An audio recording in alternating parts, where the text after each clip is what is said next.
That's far enough.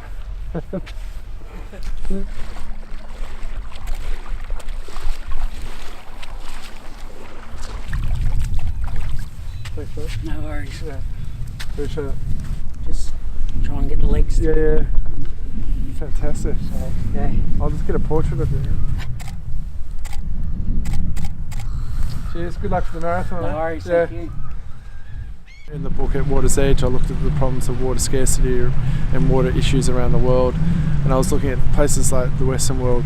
We've outsourced all our pollution problems to places like Bangladesh, and so all their water is being polluted while ours remains fresh. And I'm just sort of looking at those issues of globalisation.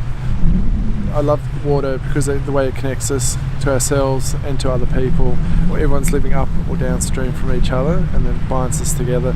But also how water flows through all cultures as a way of sort of a spiritual purification. And even if you're not religious like that, I think water, certainly for me, has been like a secular baptism when I go for a swim or go for a surf even. So it's that incredibly personal, but also it's the most elemental thing for life, and the way that we treat water is the way we treat each other and the planet. My work's about not only trying to work on a personal level, showing the beauty and the connection with water, but also how we are connected to nature. I've been shooting heat for the last 3 years, and it's been amazing because I'm shooting it in my backyard in Sydney, and it's just been incredible because it's like we've had 3 record-breaking heat waves in a row, and I just get this feeling, you know, when I'm shooting, I'm seeing our culture laid bare under ever hotter sun, and there's just something not quite right, even though it's beautiful and it's lovely to be in warm water, and it's just the sense of like things are going too far, and that climate change issue is really coming through. It's just like something not right happening. Definitely in heat I've revisited the same sort of themes of landscape and belong to that landscape. Yeah, and it was just through this show at Fox Galleries that I've sort of reflected and see like there's a continuation of that Australian work, so that's why I thought it worked well together.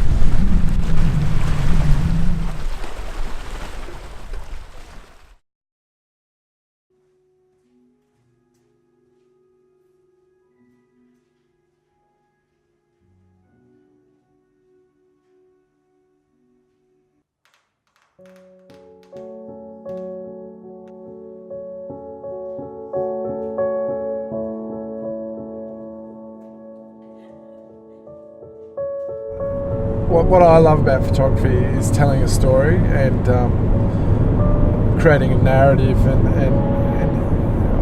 that's always been my approach, is to tell stories, and they generally are long-term projects that take a long time to tell. Always see what I'm doing, photography for me, this is perfect when it comes out in a book or an exhibition, and that gives you the medium to tell that longer-term story rather than a one-off image. I love how one image informs another and you get to create that narrative. I think exhibiting is it is a major part of the bigger picture of doing your work. I think you're taking photos to communicate, and having it up on a wall in a gallery is a really important part of it. I think it helps you look at your work from a distance and helps you to grow as an artist. I think there's a responsibility for artists and photographers to do it. It's like, you know, you're creating this dialogue with other artists and other photographers. And I think it's sort of a responsibility to put yourself out there and join that conversation.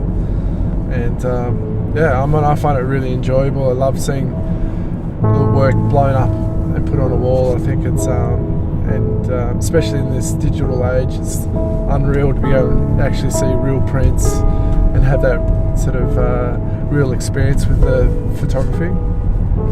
At Fox is so good, is bringing back that sort of tactile and craftiness of photography, and you seem to have got that great community of other photographers who back into film, analog.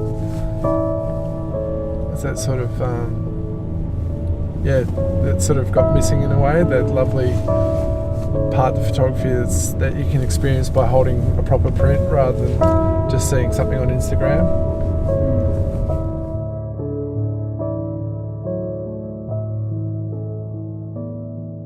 Some people are natural storytellers, and Paul is a natural storyteller. Paul's work draws you in, and it invites contemplation. It's complex and it's layered, but it's also really accessible. And I think that one of the things I like about Paul's work is that they're not fully formed statements, they're open conversations, so they really invite you to bring your own interpretation, bring your own experiences into the storytelling.